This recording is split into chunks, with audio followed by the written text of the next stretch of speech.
Nesse vídeo, eu vou ensinar você a trabalhar com congelamento. Congelamento de fórmula, congelamento de células, congelamento de bloco de célula. E vamos ver para que serve esse tipo de técnica. Além disso, eu vou mostrar para você mais algumas dicas legais. Então, fica comigo e não perde.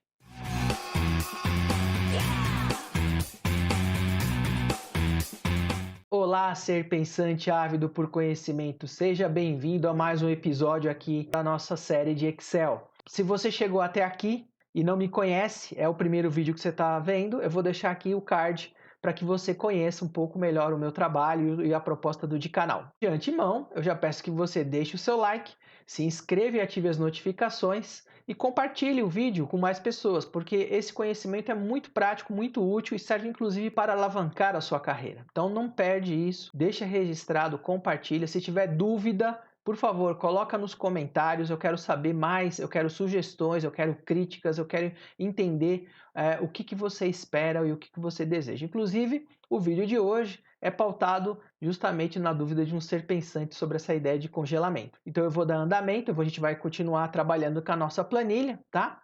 E sem mais delongas, mão na roda. Então eu já estou aqui com a tela do Excel aberta e eu vou abrir aquela planilhinha básica dos episódios anteriores que a gente já está desenvolvendo. Então se você não viu os episódios anteriores, eu vou também deixar um card aqui para você acessar os episódios anteriores, tudo bem?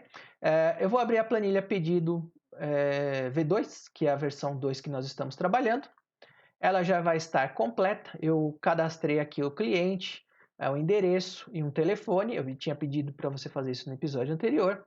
E hoje a gente vai trabalhar com uma problemática diferente. Eu vou apresentar um problema e em cima desse problema eu vou apresentar a técnica, tá bom? Então fica comigo. Então, a primeira coisa que eu vou fazer é retirar essa ideia aqui de totais. Eu não quero que isso aqui seja exibido, uma vez que a gente já criou esses elementos aqui no episódio anterior. Então eu simplesmente vou vir aqui, né? Vou clicar aqui no design de tabela que você já sabe e vou tirar linha de totais, tá bom? Se tiver dúvida com relação a isso, volta lá no episódio 1, que lá está explicado tudo como é que isso funciona. Bom, o que eu quero fazer agora, tá? Então eu vou fazer o seguinte, ó. Aqui na quantidade eu quero inserir uma coluna. Isso aqui no episódio 2 eu ensinei você a fazer. Então, ó, clica com o botão direito, manda inserir. Vou abrir uma nova coluna, tá? Esse aqui, olha, a coluna 1, eu vou colocar um nome bem peculiar. Eu vou colocar aqui, ó, valor vende, tá? O que é o valor vende? É o valor de venda, tá? Eu quero que o Excel tenha dois tipos de situação.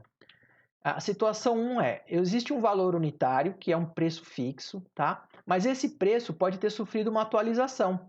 Vamos supor que, por conta de inflação ou algum índice, ele aumentou 15%. Então, não é mais 1,50. Então, para eu alterar isso manualmente, fica difícil, ainda mais se eu tivesse mais itens, lembra? Então, se a planilha fosse maior, isso aqui ia gerar um problema.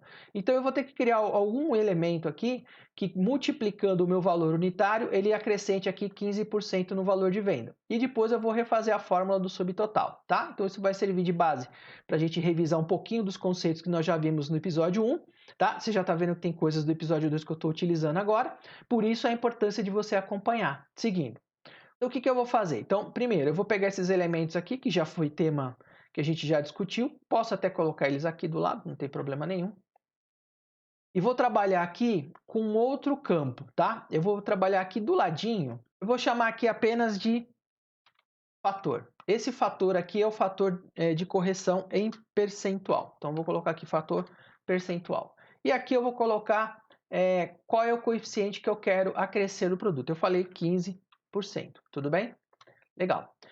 Note que fator aqui, vou até dar um destaque para que você visualize isso com mais atenção. Então, fator 15%. Eu quero pegar esse valor que está aqui, de 1,50, e acrescer 15%. Tudo bem? Legal. Se eu for fazer uma fórmula aqui, o que vai acontecer? Eu vou dar um igual, eu vou clicar nesse elemento que está aqui, e vou pedir para multiplicar por 15. E o resultado disso, eu vou pedir para somar de novo com 1,50. Então, o que ele está fazendo? Ele está pegando 1,50 vezes 15%, vai dar uma fração do valor, e aí soma com ele de novo. É basicamente isso. Vou dar um Enter, aconteceu. Epa, mas deu algum problema. Porque olha só, aqui tudo bem, ele aplicou os 15%. Aqui está igual, aqui está igual, aqui está igual, aqui está igual, e aqui deu erro. Por que ele fez isso? O que aconteceu na nossa fórmula? simples de entender, né? Então, se eu der 2 cliques aqui, a gente vai conseguir ver o seguinte. Ele está pegando o valor unitário e está pegando aqui F2, lembra? Então, posição de célula. Será que tem um jeito de resolver isso? O que acontece quando ele replica a fórmula para os demais? Note que ele troca aqui ó, de F2 para F3. Então, isso é um comportamento do Excel. Ele pega uma célula e acrescenta 1, ele incrementa 1. Então, se nós olharmos todos os outros elementos, olha, F4, né? Aqui F5, aqui F6 e aqui, possivelmente, F7. Então, beleza. Então, como é que eu vou resolver isso? Do método tradicional, existe uma técnica que eles chamam de congelar célula. E como é que funciona? Nós vamos dar 2 cliques aqui na fórmula, e aonde está F2, eu vou dar um clique com o mouse ali e vou apertar a tecla de função, aqueles Fs que você tem no seu teclado, F4. O que ele vai fazer? Ele vai colocar um cifrão antes e um cifrão depois. Então ele está dizendo, congele a coluna F, congele a linha 2. Ou seja, congele a célula F2. É isso que ele está dizendo. Vou dar o Enter, corrigido. Ah, que fácil! Então, não é tão fácil porque você tem que lembrar do F4, certo? Então, existe uma técnica mais fácil que eu já ensinei para você, que é o quê? Nós irmos aqui e adotarmos um nome, no nome da célula aqui em cima, tudo bem? Então, vamos dar um zoom para a gente relembrar. Aqui onde está escrito F2, eu vou digitar, por exemplo, fator. Lembrando que pode ser um nome mais simples, um nome mais abreviado, né? Mas fator é um nome bem sugestivo. Depois eu vou ensinar você a renomear esses elementos. Bom, fator. Como é que chama esse cara? Fator. Tá aqui, ó. Tem uma ligação direta, tá? Bom, e aí o que eu faço? Na fórmula aqui, então, eu digo o seguinte, olha, o valor unitário, vou apagar esse cara aqui. Vezes quem? Vezes fator. Tá aqui, ó. Vezes fator. Pronto. Ou seja, trabalhando com a ideia de nomenclatura, de nomear a célula, eu não tenho mais problema com essa ideia de congelamento. Então, eu não preciso ficar lembrando da tecla F4, percebe? Então, muitos tutoriais por aí utilizam essa técnica do F4 para congelar. Eu não uso isso porque a gente já aprendeu a dar nome para os bois. E aí fica muito mais fácil de chamar pelo nome. Porque ser pensante, quando você começa a usar fórmulas com um monte de símbolo, de cifrão, de exclamação, começa a ficar difícil de entender, principalmente no futuro. Então, na hora de criar até vai, mas depois para dar entendimento e para a gente conseguir explicar para outras pessoas fica muito difícil. Aqui não, aqui ficou fácil. E agora eu vou só mudar a nossa fórmula aqui, que na verdade não é mais 1,50 vezes 10, e sim 1,73 vezes 10. Então, vamos dar 2 cliques aqui, a quantidade continua igual, e 1,50 aqui que tem que mudar, né? Então, eu vou ensinar um truque legal para você, ó. Não tá azulzinho aqui, ó? Eu venho aqui, ó, 2 cliques nessa região, ele marcou tudo que é azul, tá vendo? E aí eu só vou clicar agora nesse outro elemento. Aí, ó, pim, ele já trocou aqui por venda. Claro que eu poderia ter digitado, né? Mas usando o mouse é mais fácil. Vou dar um Enter.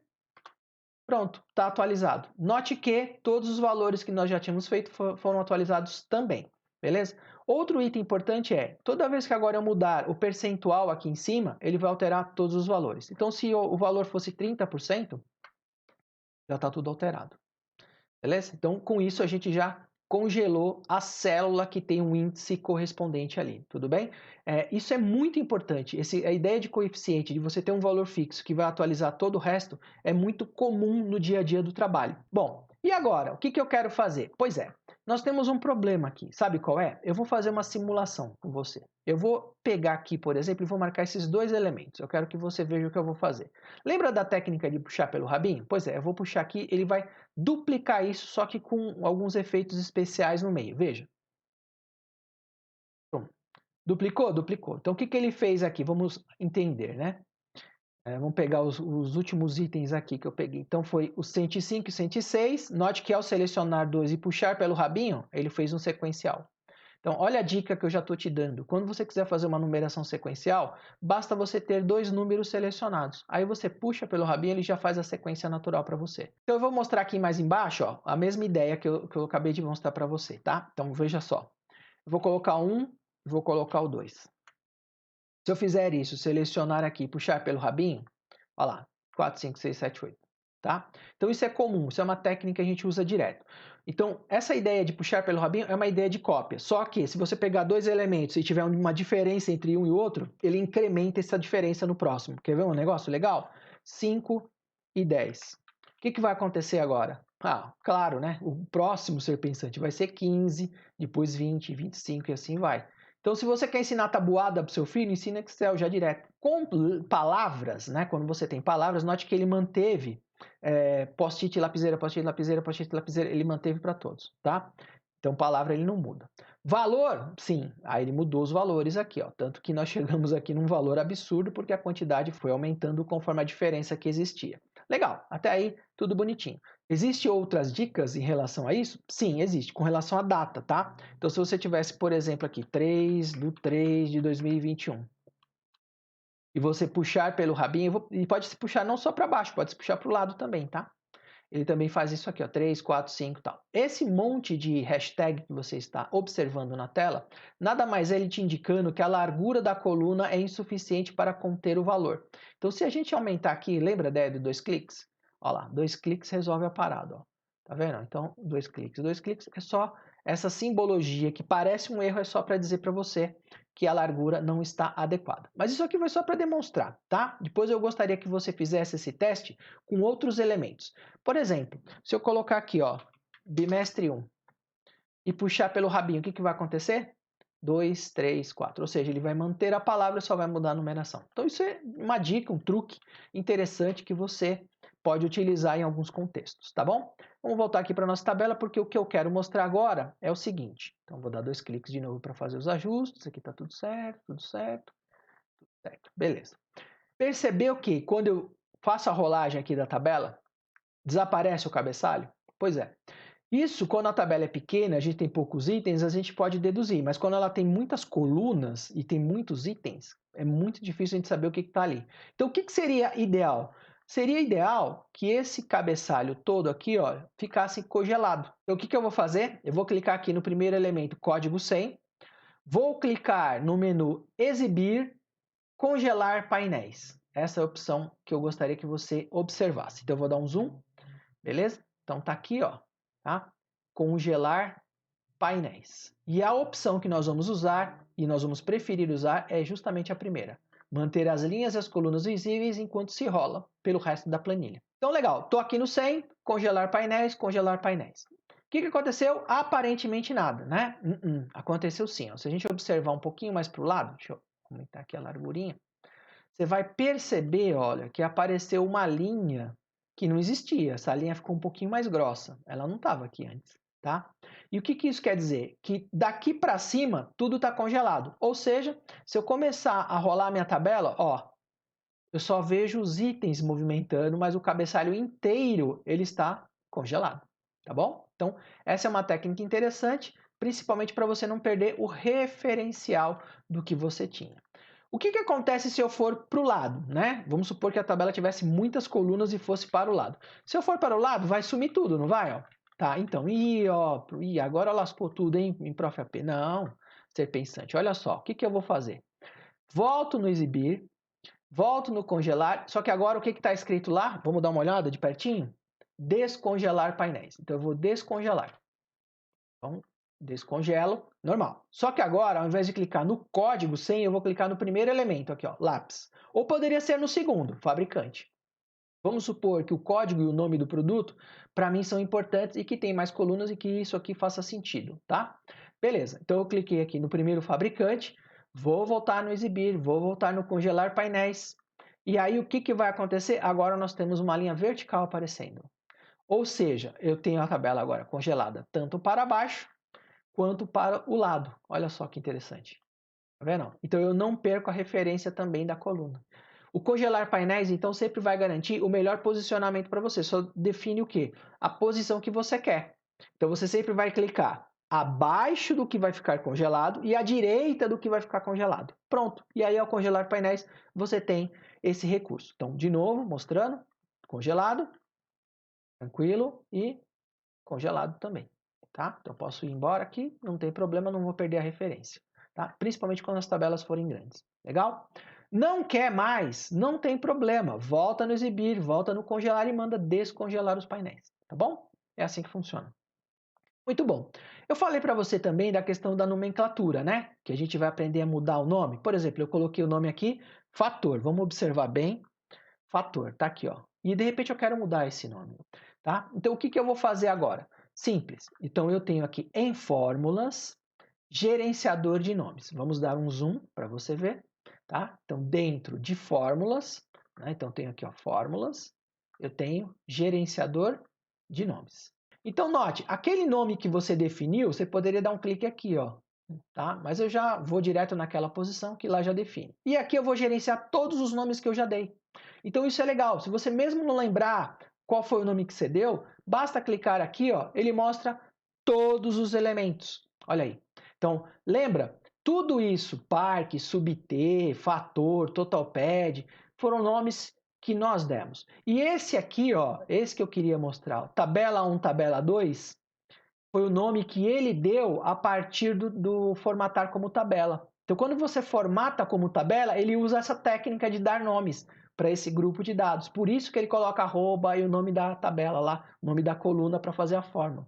Percebeu? Quer dizer, então um recurso que já está automatizado, ele usa o mesmo princípio de tudo aquilo que eu já ensinei para você, tá bom? Então isso que é legal. Então se você quiser mudar qualquer nome, tá? Ou mudar ainda o grupo de células, tá? Basta dar aqui editar. Aí você pode mudar os elementos, tá? Colocar comentário se for necessário, né? Então eu vou pegar um lá, vou cancelar, vamos voltar aqui, vamos pegar o fator, ó, só para eu mostrar. Edita. Tá aqui, fator, ó, e aí ele está dizendo que ele está pegando a coluna F2. Eu gostaria que você observasse bem o que ele fez aqui, ó. Ele congelou, ó. Lembra do princípio de congelamento? Então, quando você dá nome, ele já automatizou esse processo do F4 que você teria que usar. Legal? E aí, o que é bacana? Então, você pode trocar o nome para qualquer nome, tá? Cuidado apenas para não usar nomes que ele já usa nas fórmulas, percebe? Porque, de repente, você põe um nome lá, por exemplo, subtotal. Ah, já tem uma fórmula com esse nome, aí vai dar conflito, beleza? Então, só evita isso. Põe um nome que seja sugestivo, se você quiser escrever FTR, normal, tranquilo, tá? E aqui no comentário você pode descrever o que isso significa, porque lá no futuro você às vezes pode não lembrar. Então aqui você pode botar um comentário, uma descrição, justamente para você falar, olha, esse fator, ele aumenta os valores dos produtos, né, no percentual que for digitado. Pronto, e deixa registrado isso. Toda vez que você tiver dúvida de como foi feita a fórmula, né, basta entrar aqui e você tem esse comentário. Legal? É isso. Deixa eu ver se tem algum outro aqui. Totalpad. Esse aqui, por exemplo, é bacana de mostrar. Ele está aqui com um grupo, né? Totalpad. Aqui, ó. Está mostrando aqui o nome que a gente deu. Quero alterar. Então, TTLPD. Pronto. Esse vai ser o novo nome que eu quero para essa fera. Pronto. TTLPD. Puxa, será que aqui nós mudamos o nome? Será que vai afetar aquela planilha que nós chamamos o Totalpad? Vamos ver. Fechei. Parcelamento. Vou aumentar a largura aqui. Olha, que interessante, né? Me parece que ele atualiza os nomes nas fórmulas. Fantástico, fantástico. Então, assim, usem sempre essa ideia de nomenclatura, usem essa ideia para substituir o congelamento trivial, o congelamento com F4, tá? E usem o exibir, congelar painéis para congelar o agrupamento de campos que você quer para a tabela não ficar desaparecendo com os itens, tá? Então, essa é uma técnica interessante e é isso que eu gostaria de mostrar para você. Muito legal essas dicas, né? Veja que como trabalhar de forma inteligente permite que você tenha maior produtividade, maior controle, né? E assim você consiga resolver problemas mais complexos. Essa é a nossa ideia. E nos próximos episódios eu vou começar a aprofundar, uma vez que eu já criei o alicerce para que você consiga desenvolver coisas melhores e mais complicadas. Muito bem, se você gostou das dicas e gostou da forma como esse vídeo está sendo conduzido, por favor, deixa teu like, né? Inscreva-se no canal, ative as notificações, compartilhe esse vídeo com mais pessoas, ajude a gente a crescer e disseminar esse conhecimento para mais seres pensantes, beleza? Fica agora com o nosso momento de reflexão. Muito obrigado pela sua audiência. Se você tiver qualquer dúvida, comentário, sugestão, deixa aqui embaixo que eu quero ler. E na sequência, no próximo episódio, a gente se vê, beleza? Obrigado! Fui!